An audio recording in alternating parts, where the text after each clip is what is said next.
talk about World War II again for a second. Let's actually look at it for a few more moments. Let's try to analyze the situation a bit more. Even though I've analyzed it a bunch of times.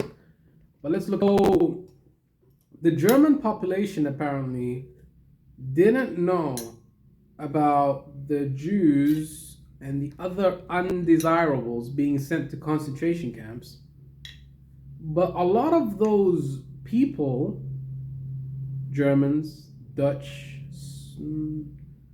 well, the Scandinavian countries actually were not. Well, no. Most of the countries that were under the Nazis were very compliant. The only countries that were really pushing back, I would say, was Yugoslavia, Russia, because Yugoslavia had a lot of partisans. Like they were really trying to disrupt the Nazis' iron rule in that country. So giving them a lot of credit, for sure. Yugoslavia, France was very subservient to the Germans during World War II. Well, obviously because they had the control of the country, they were controlling with an iron fist. I mean, if you look at the certain situations, if one SS officer would have got killed by a partisan, the Nazis, they would burn down the entire village. Then it doesn't stop there, it gets worse. Typically you would think, how can it get worse? You just burn down the entire village and killed everybody. Okay, well, it can get worse than that. It gets worse, it can get worse for sure. So then what they would do is they would bring all of the kids and then they would shoot them in the head, or they would grab babies and literally grab them from the foot and like smash them on rocks. Seriously, that's what happened. That's what they did. And then they would round up all the women and they would round up all the men and put them separately.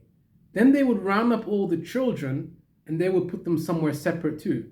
And then they would kill all the children. Then, because the children are not useful to the war effort. This is how they think. This is how the Nazis think. The children are not useful to the war effort. So what do you do? What do you do then? You just kill them all, right? That's how they think. Well, as if it would seem normal to have state-sponsored mass murder, right? When you really think about it even more, it's like, damn. But how do you even try to justify it? You can't. Like, is there any way to actually justify it? I don't know. There isn't. But a lot of them actually went unpunished.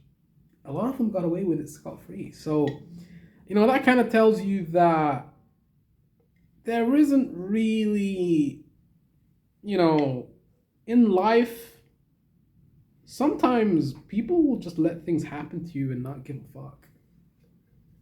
World War II is kind of a good example. I mean, people will say, oh, that was like 80 years ago. But that's not even that far. Like, it's not even that long ago. Like, 80 years. Is it even 80 years? How long is it? Well, World War II ended in 1945, so that's what, 55 plus 20, 75 plus 2. So it's 77 years? 77 years? Okay. Well, it's 78. Okay, fine. 78 years of war. Of war. Since the war. But yeah, man, like, what? Why would you do that? Why would you kill all those people? Well, because they wanted a society full of only blonde-haired, blue-eyed white people. But Hitler didn't even have blonde hair and blue eyes, right? He had black hair. I don't know what color eyes he has. Yeah, he didn't even have blonde hair and blue eyes, right? So isn't it kind of like a hypocrisy to say, oh, I want these old people to be... Even Goebbels wasn't blonde hair, blue eyed. Like, it's kind of weird. Well, the conditions for why they voted for Hitler during the 1933 election was because of certain conditions. The economy was doing very badly. People were out of work. There wasn't really that many opportunities, and inflation was sky high. Hitler came with all these promises that I'm going to fix the economy. I'm gonna do this. I'm gonna bring back Germany's pride. I'm gonna restore them back to their recent might before World War One. I'm gonna get revenge for this. I'm gonna clean up the country. He made all these promises, and people basically fell for all that bullshit, right? They ate all that bullshit, yeah, pretty much. They fucking ate it. They fucking listened to that all that bullshit. Yeah, I don't know, man. Like when you think about it even more, what would make you want to kill your own brother? Because they were brothers. I mean, brother turned on brother, sister turned on sister, father turned on son, mother turned on husband, child turned on mother, friend turned on friend, neighbor turned on neighbor. Like this was a very dark time. People would snitch on you at the drop of a dime. People will snitch on you now at the drop of a dime.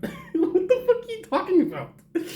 People will snitch on you for anything now. They'll snitch on you for fame, whatever. They'll betray you for anything, anything. So is it kind of hard to imagine that people will sell people out for money? And well, what would happen is the Nazis would give like rewards to people. They would put posters up all over the city. If you find a Jew, you get paid this much money. If you help us catch a male Jew, you get paid this much. If you help us catch a female Jew, you get paid this much. If you help us catch a whole family, you get paid this much. So people are starving, people are down on their luck. You know, morality is out the window because you're at war. There's bombs falling all over the place. You're starving. Your kids are starving. Shit. You can't go to the store and buy anything because there's nothing there because of the blockade from the British. Yeah, I mean, I can kind of, when all things considered, if you look at the conditions of the situation, it's kind of hard to say. It's kind of hard to blame them, but at the same time, it's like, come on, bro, you sold out your neighbor for $5. You sold your neighbor out for $5, bro. $5 just so you could go buy some noodles. That's basically how it was, man. People were thinking about their own survival. They were trying to save their own life. Like everybody was in a scramble to save their own life. So, they would sell anybody out. They would do anything to secure their own life. That's how it was. Theft, crime was at a whole sky high. If you left your house for 5 minutes, it's even in the Anne Frank book. If you left your house for people were afraid to leave their house for 5 minutes because they were scared that someone would break into the house and steal everything they had. Because theft was high, crime was high, sky high. Everything was sky high. Why? Because of the certain situation. And what else is there to say? I mean, that's pretty much it. And how many of the Netherlands Jews were killed? I'd say 95%. But in Denmark's Jews were actually saved. I think Denmark's Jews were mostly saved. Most of them were saved. But Denmark didn't really have the biggest population of Jews. The Netherlands had a big population. The French had a big population. Germany also had a big population. But then a lot of them fled to other countries. Britain also had a decent sized population of Jews, but Britain never got invaded. They were safe from the Nazis.